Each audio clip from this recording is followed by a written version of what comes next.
All right, ladies and gentlemen, welcome to I think it's the 29th That sounds good. episode Yeah. of the Electric Batcast, a podcast about operating pinball machines. Yes. And we sprinkle a little video games in there also. From time to time, we do. From time to time. I'm Rachel. Oh, my name's Cale. Pleasure to meet you. What's happening? First, we're going to get into what's coming up at the Electric Bat Arcade. Is there anything special going on? It's always a special time at the Bat. As far as tournaments go. I like that attitude. Yes. As far as tournaments go, we have Chewy's All Classics World Famous Bounty Knockout coming up on the last Sunday of the month, which I believe is the 31st this month. And then our usual Tuesday nights league night, 6:30. Tuesday night league nights. We do we break it up into 6-week series. And I think we're on the 4th week. Yeah. So then you have the 5th week. Yes. The 6th week. And then what happens the Wednesday after the 6th Tuesday? The coolest damn thing is the finals, and we get to stream that. So if you're not local, excuse me. If you're not local and you don't get to come watch it in person or participate in person, you can watch you and Serge streaming that. And we're going to have a special guest this time. Oh, you'll have a special guest on guest. Chewy's Knockout, which will also be streamed. There's a lot of streaming coming up. That's going to be Jamie Burchell from the JBS show. That's him from Texas. Wow. Everything's bigger in Texas, and Jamie's personality fits that bill. Exactamundo. Perfect. Can't wait for him to come out. Also, sponsors. Stern. Insider Connected. That's right. Stern Pinball's Insider Connected. Make an account, log in, get your achievements. Do a lot of cool stuff with that. Our friend Brandon Passy brought up Insider Connected because the whole reason we do this is so people learn about routing pinball machines and start to route them themselves. Onesies, twosies, whatever. Build an arcade, whatever. Just let's build the pinball community bigger and better, right? One machine at a time. And that's what it's going to take time, and we're here for it. Brandon Passy purchased a machine from us, a Stern Led Zeppelin Pro, and he put it on location out in Phoenix at a bar called Joe Bot. It's not just a bar. They have ice cream, coffee. Food, great looking food. It's a fun place to hang out, and you can get food, I think, until 4 a.m. So it's a great late night spot. Unbelievable. Now it has a pinball machine, and it's registered as a location. So you get that special check mark when you do the achievements there. Yes, it's very important. And he made a point to do that because he knew how important it was it's free. Why not do it? Register your machine. And make sure you have a leaderboard set up. And he hasn't done it yet, but he's going to get like a small television or computer monitor, and so people can see the leaderboard. Even with one machine, it's so important because that gives 10 people the opportunity to see their name right there on the wall, right? Show off to their friends. Everybody wants to see their name in lights. And it means so much more than just having your name in the traditional manner, where like GC, high score 1, high score 2, we have to scroll through them. This way, it's just like, boom, there. They can see everybody's name, and they can go, oh, I need to beat that person. That person beat me last week. Yeah. It's a really great thing to do. Brandon called Roper over at Stern, got everything set up, and he said it was a very simple process. Right. And I think, again, this is like the placebo effect. It works whether you know that you're doing it because you want to see your name or not. It's just a fact that having a leaderboard up will make you more money. Bingo. And more fun. Yep. Also, thank you so much to Marco Specialties. That's where we get all of our pinball parts from, and you should too. And if you use code EBA150 at checkout. Rachel, what do you get? You get free shipping on any order over $150. Right. Team up with your friends if you need to hit that benchmark. Get that free shipping. Get your pinball parts. Love that. And let's not forget Game Room Goodies, GameRoomGoodies.com for all of your game room needs. Pinball machines, jukeboxes, Skee ball, Video games. You can get one of those big buck hunter games that we talk about so much. Yes.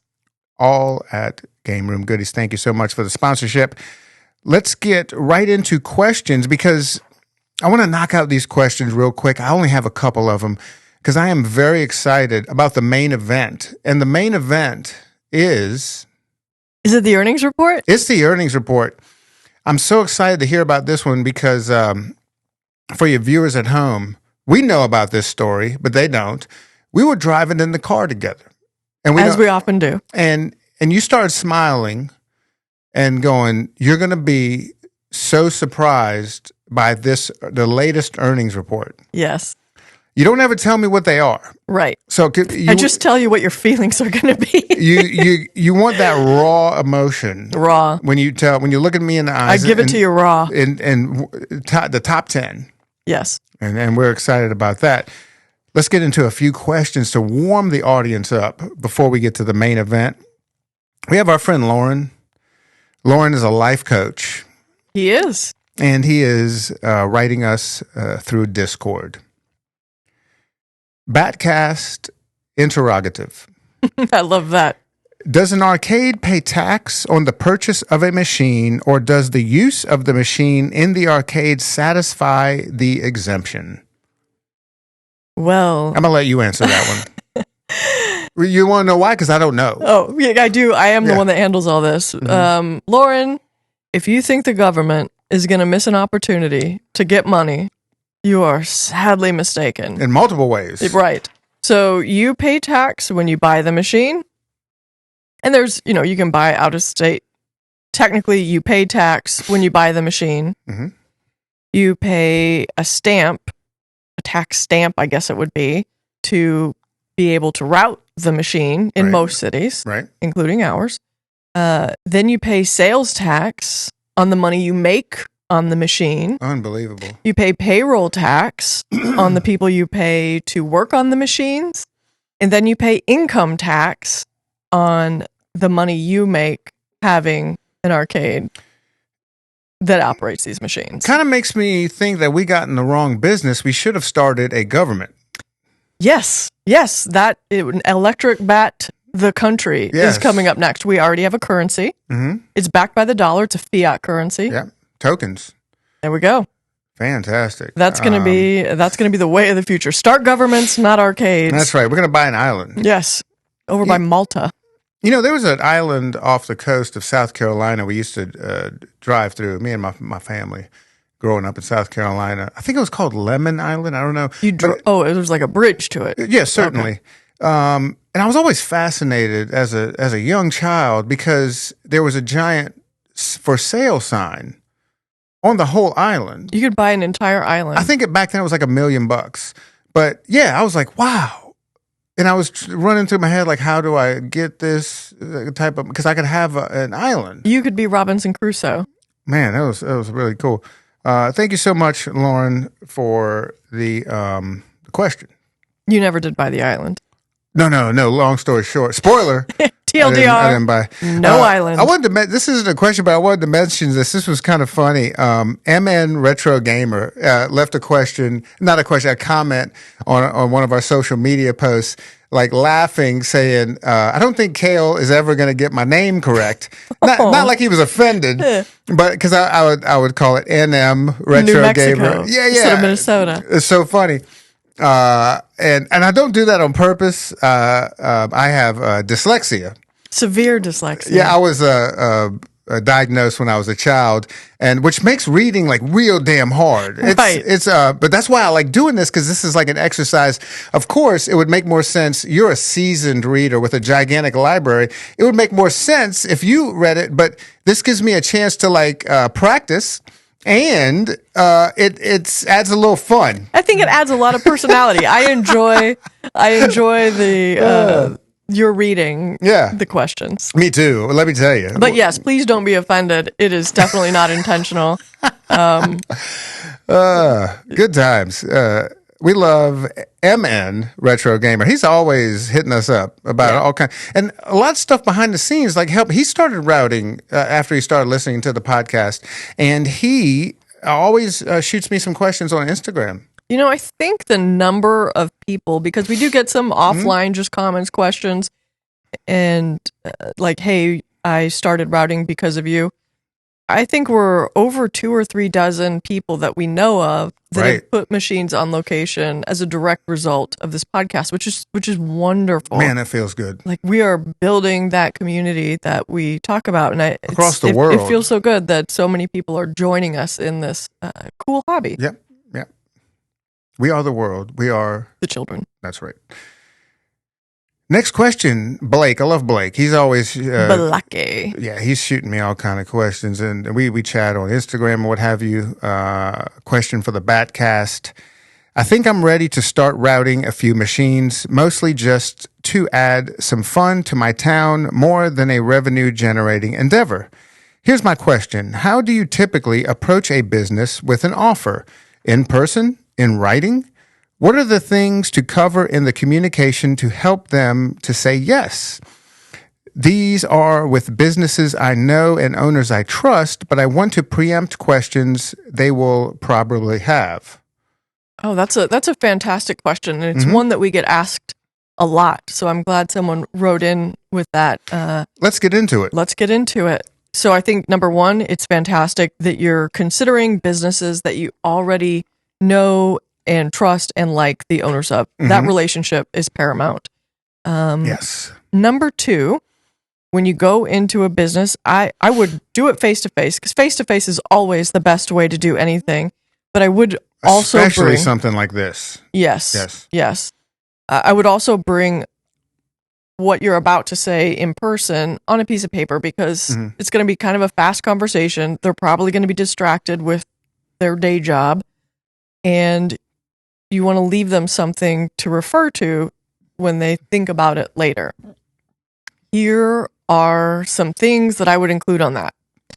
Number one, I would make the beginning of this be a test run, a trial run, and I think 3 months is a good time period for that, because you want to be sure that it's good for both parties. It may not work out how you thought it would either, so you want to have an easy out that's not offensive. Just saying, hey, we'll revisit this at the end of 3 months. Then I would have something about, be clear about when you will bring the machine and what they can expect from you as far as maintenance and payment on the machine. Right. So, for example, I would say I will bring it on the first of the month so we can get started with this new cool arrangement. I will be by twice a week to make sure the machine is in good working order, fix any issues that have come up. I will do audits on the first of every month, and I will pay you X percentage of that audit at that time. As far as that percentage goes, that varies. We've seen it go anywhere from 50-50 to 100-0. Where do you think is a good number? I like a 70-20 split. That leaves 10%. Well, the 10% goes to us as a consulting fee, right? 70-20 and 10 to Electric Bat. Hey, you may not know who they are, but they're going to get 10% of your money. I like where this is going. Yeah, I would recommend something, either a 75-25 or an 80-20. You do want the business owner to have some skin in the game, because that helps keep them motivated to make sure that they, for example, notify you if there's issues with the game, that they keep the machine clean, like the glass clean, obviously nothing underneath that. Right. And, don't stack stools and things in front of it. Certainly. Because that's going to be an impediment to your earnings. So I do think 75-25, 80-20, somewhere in there is a good split. And that should be in writing. Are there other things that you can think of that should be in this initial approach? Well, one other thing, you want to stress to the bar owner and staff that they're not going to have to do much. So one thing, you have to get timers, like mechanical timers.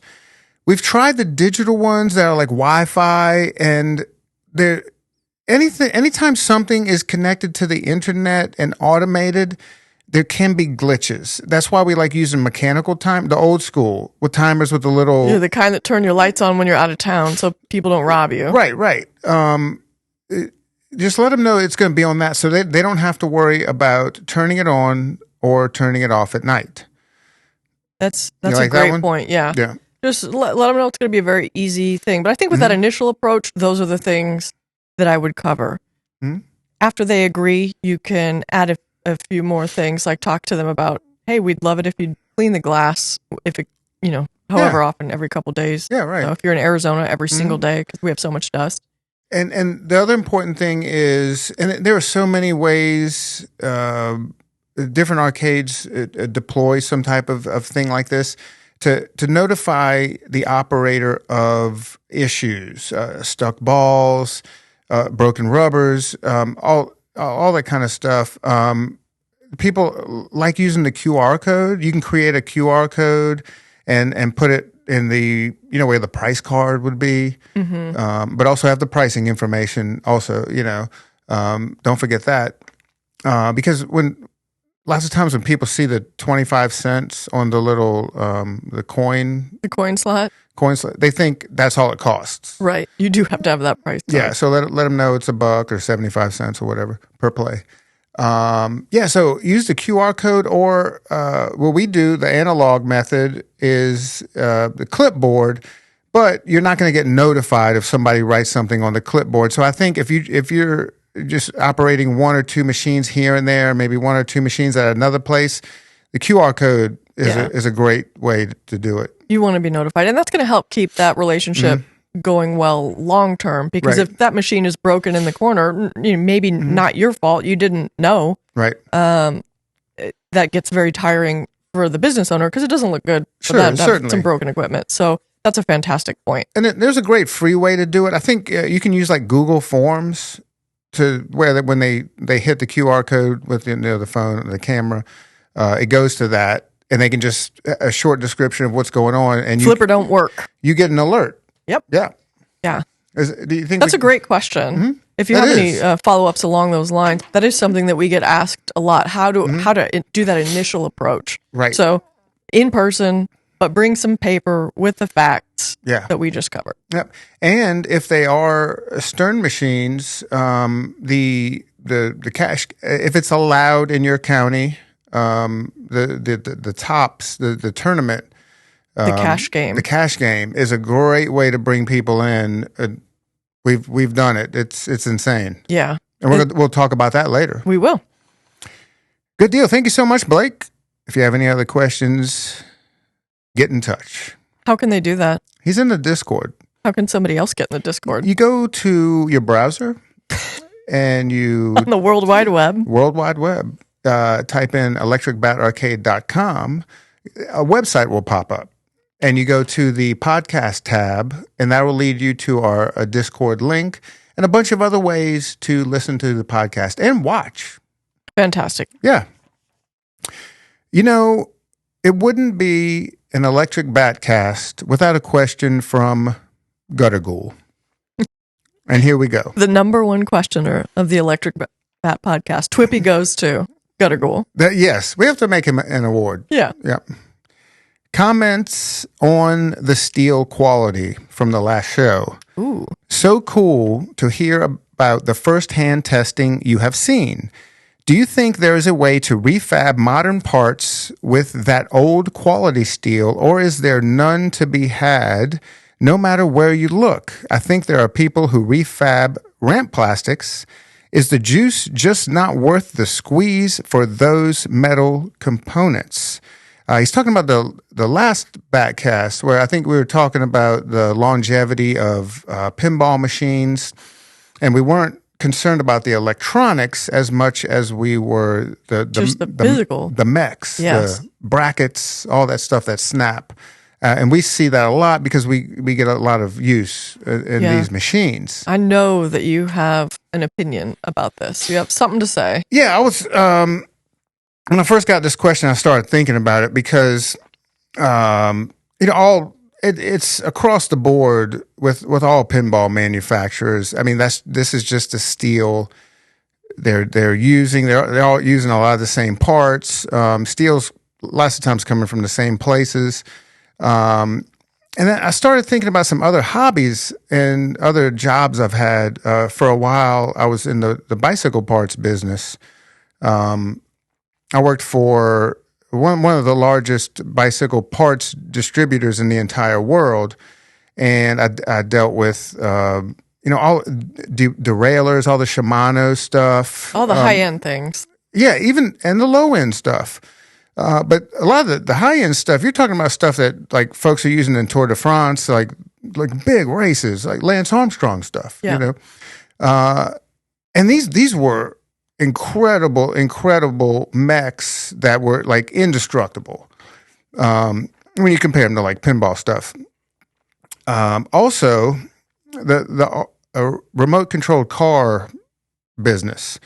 I recently got into building RC cars. Yeah, the kitchen table right now It's just covered with it's covered in tools and parts, and it's a lot of fun. It looks cool.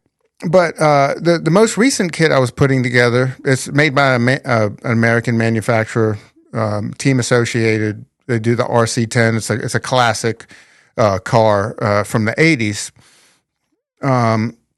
And I was just blown away by the quality of the parts. I remember you were putting it together and you came and got me in the other room I had to. just to show me a washer.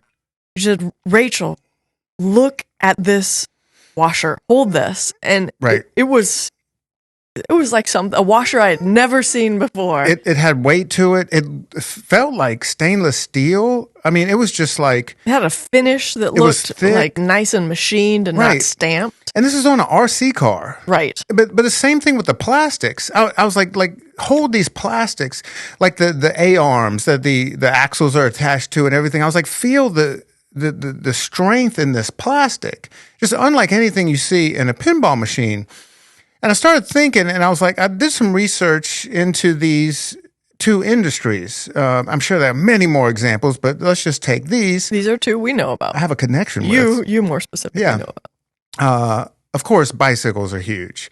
You're talking over $100 billion industry. RC cars, I looked this one up. It's like $2.5 billion a year. Wait, bicycles are 100 billion Yeah. and RC cars are 2.5 times bicycles? 2.5 billion. Wow. Yeah. But bicycles are larger than so RC cars. You said 100 billion. Like 800 billion. For bicycles? Yeah. I thought it was like a couple $100 billion. Okay. And then 2.5 for RC cars. Okay. So RC cars are much smaller. Right. I mean, the business. Is that right? Did I say that right? No. No, I didn't at first. Right. Okay. So But now we're clear. Are we clear now? Many hundreds of billions for bicycles and a couple of hundred billions. No, 2.5. Oh, 2.5. Yeah. I'm sorry. I messed that up. Okay, cool. All right. Yeah, so these are massive industries. What do you think the pinball industry is? So if you take Stern, Jersey Jack, Spooky, and then even like the parts guys, let's talk just about the biggest, Marco and Pinball Life. You're south of 100 million. Whoa. So we're talking many times Right. larger. And that, so when you think about how small this industry is, the buying power as an industry, is not where it is with these massive industries. I think something else you have to think about is historically what the pinball industry looked like. These machines were made to be purchased by operators and put on a route for about a year and then go into a dumpster because they want you to buy the new one over and over and over again. And all of these mechs are the same. Right. They over time, they didn't change those. Right.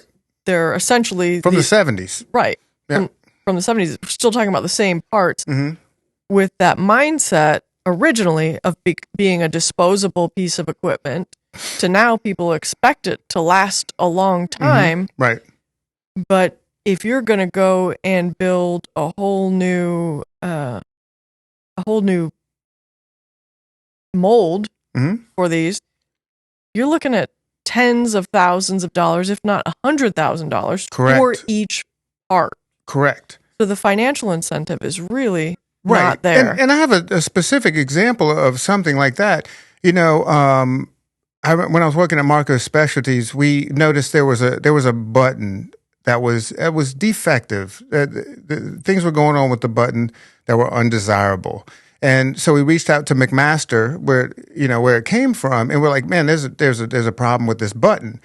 And they were like, yeah, we're aware of it, but we can't really do anything about it because to make a new tool is $100,000. Wow. You know, in a small industry, that you're not going to just jump and spend $100,000. But just when you think about bicycles, RC cars, making billions and billions of dollars a year, that $100,000 is no big deal. It's a drop in the bucket for them. Right. It's a cup in the bucket for Right. the pinball industry. And I think we just need to be reminded of how absolutely tiny, although it is growing, Yeah. how tiny this industry is, and that does affect the buying power of this industry. So the short answer to that question is yes, it would be possible. Mm-hmm. But if you think pinball machines are expensive now, Oh yeah, hold on to your seats. Yeah. They would be Right. astronomical. right. Yeah. You nobody would be able to afford them. That's really interesting. Mhm. And I think that's a perspective that is hard to imagine for outsiders or people that experience the hobby from the player standpoint Right. that just may not have the industry experience. It really interesting. Right. Right. Yep. And there you is that it? Yep, that was it. Oh no, we had one more from Guttergool. There was a little footnote. Oh, Also, love the idea about the shorter playing games. On the last podcast, we talked about how much fun the shorter playing games are, especially when you're playing 4-player games. 4 friends get together. You don't necessarily want to play Jaws, Jurassic Park. you want to get to your turn. Yeah, or Godzilla, Right. while somebody's, playing, has a 30-minute long ball, Right. and everybody's just kind of bored. You want those quick playing games. What are your favorite short playing games? Are there modern games like Iron Man that fit the bill? Iron Man's a great example. Yeah, Iron Man was one of the examples I gave in the last podcast. I Right. think some other ones might be John Wick. That can be a fast playing game. Yep. I think also Black Knight. Black Knight's a phenomenal game for this.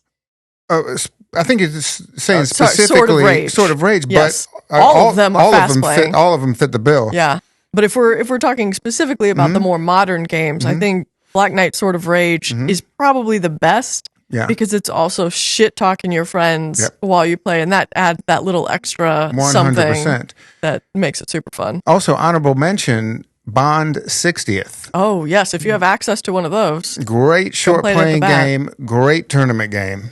yes, that's a great one. Steve, no, Keith Elwin, instant classic. Yes, Steve Elwin is the crocodile guy. I think that's Steve Irwin. Oh yeah, well him too. Basically the same.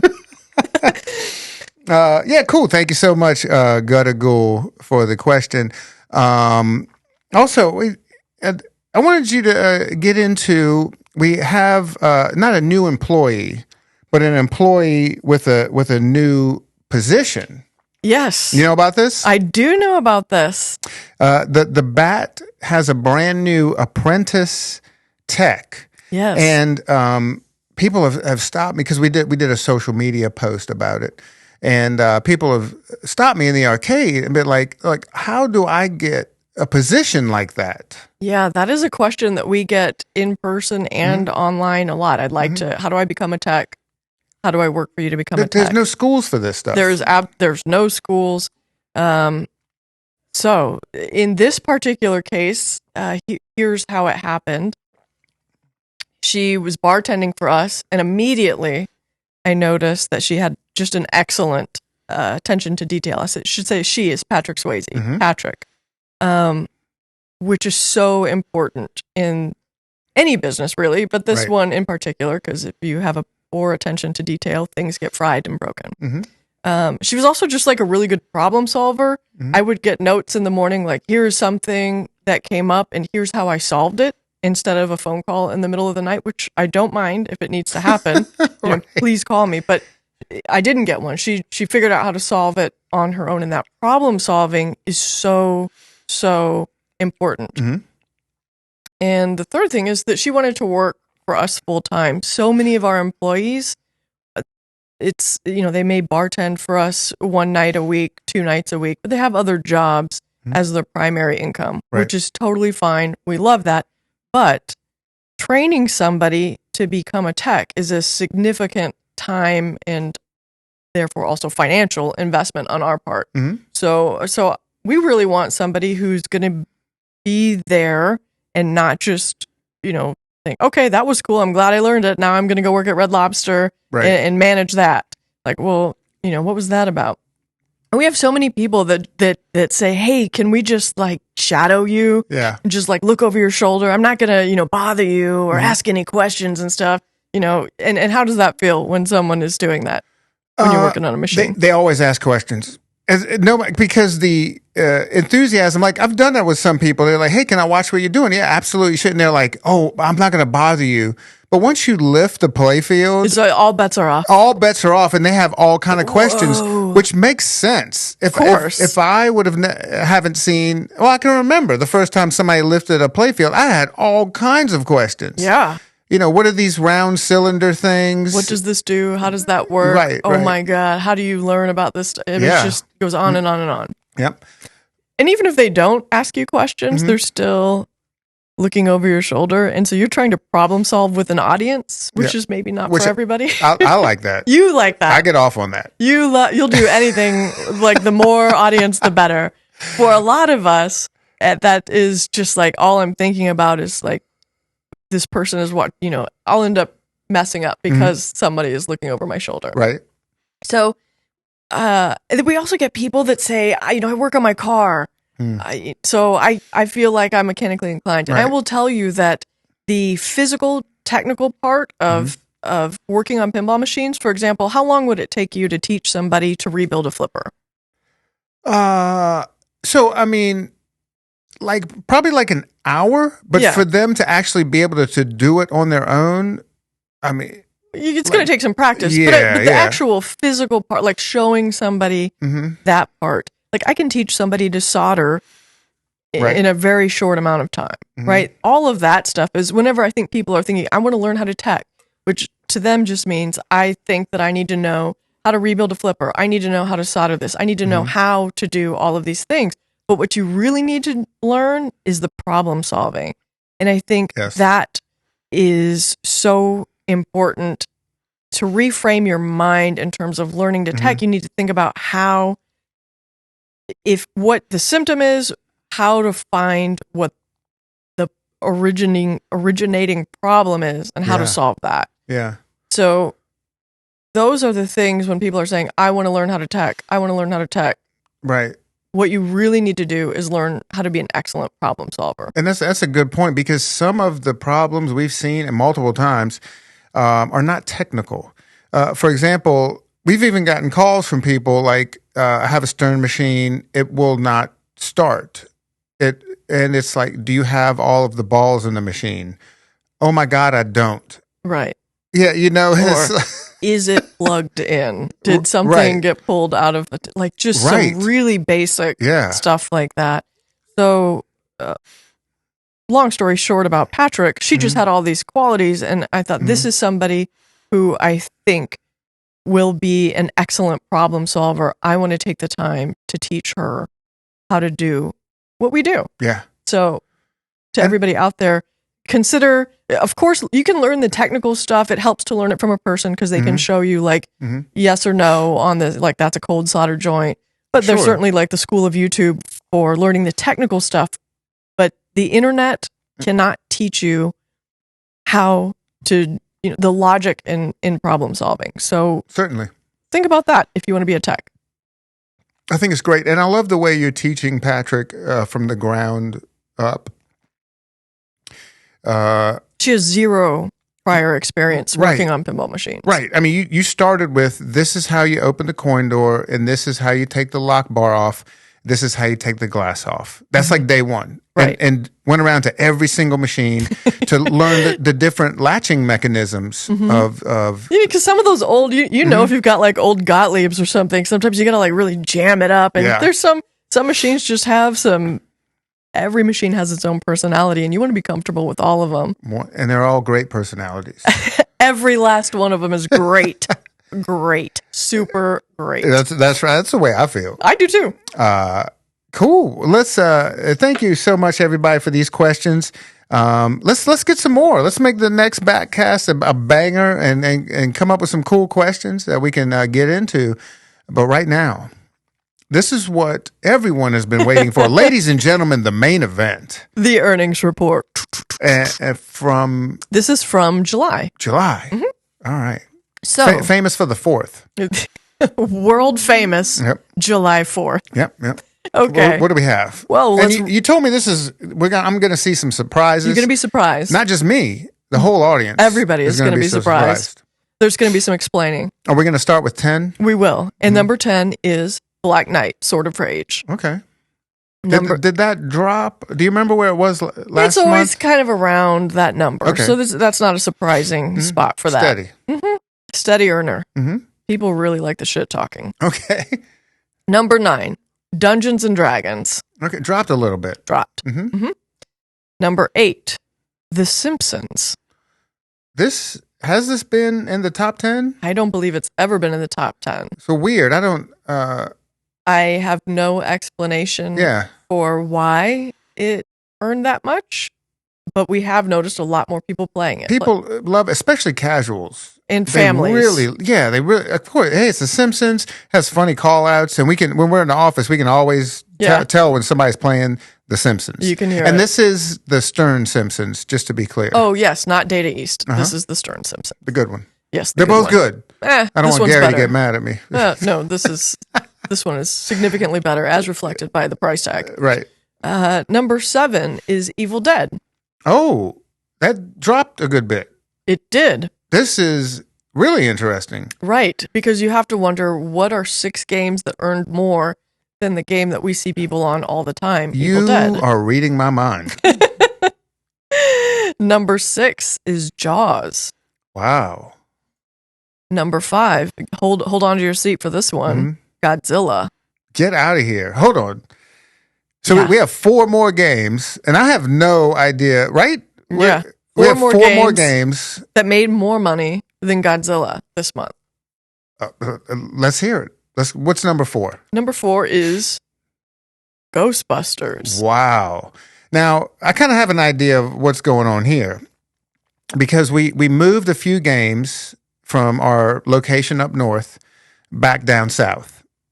Down south. Yes, and Ghostbusters is one of those games. So this was the first full month it was back. So this kind of makes sense. Right, so people hadn't seen it for a few years. And it's it's one of my favorite games. It is one of your very favorite. I see you out there playing it a lot. Number 3, this is going to make sense to you after you hear it, Metallica Remaster. Oh, because of the cash game. It is a cash game. The Tops So this tournament. month, we had it on the Tops tournament setting, which you can do with all Sterns, all modern Sterns. Yep. You just need that little tournament button. Little $10 tournament button. And Phil won $105. Holy crap. By winning the Metallica tournament this month. Wow. So that did incentivize people to bump those earnings up. That Number makes 2. sense. This one is going to be very surprising to everybody. The Munsters. Oh yeah, I didn't even have a good guess, but you didn't give me a chance. But I didn't. You knew I wouldn't have gotten that one. I just saw you thinking. And this is the same thing with Ghostbusters. The Munsters was up north. We brought it back down. I think this shows the importance of this is hard, but if you are able to rotate stock. Do it. Yeah. It makes a huge difference. Right. Even if it's just like a couple of games you keep back in the office or something like that, and then it's like, you keep it hidden away for a couple of months. You bring just a few games, like if you have a home collection, just rotate your home collection with your location collection. That's good for you too, because you get to play some new games That's right. at home. Yeah. But yeah, that just, when I saw that, I double checked. Mm-hmm. I went and double checked the audits on the machine. Mm-hmm. I mean, it was One thing that does surprise me, and the earnings are probably close, you would know, but that Monsters was earned more than Ghostbusters. yeah. I think that theme, particularly in our location, Mm-hmm. that's just a theme that people And just so are people drawn to. know, it is a black and white premium, Yeah, which that's looks true. really cool. Yes. Yeah. But we have a lot of people that, I mean, that theme is a good fit for our location. Yeah, certainly. So, We're at number one. number one. But before that, notice Big Buck Hunter, all of these games blew out Big Buck Hunter this month. That's odd, right? It is, except Big Buck Hunter didn't earn significantly less than it has.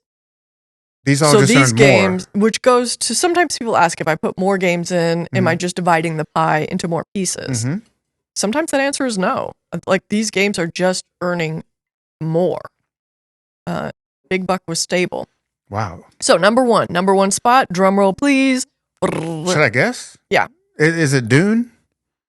It's not Dune. Dune was not on the floor this month. It wasn't there in July. Is that Correct. what you're saying? Yeah. Okay. This is King Kong. Oh my God. Elwyn. Yes. Steve Irwin's nephew, Keith Ladies and Elwyn. gentlemen, the King of Monsters is back. I absolutely love King Kong. I've been playing that more than any other game.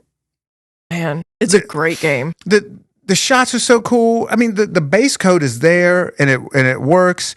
Sweeping the drops, hitting the button for the log jam diverter. So, and you could trap up your ball on that tiny flipper. The whole thing, man. That helix ramp. I love the feel of it.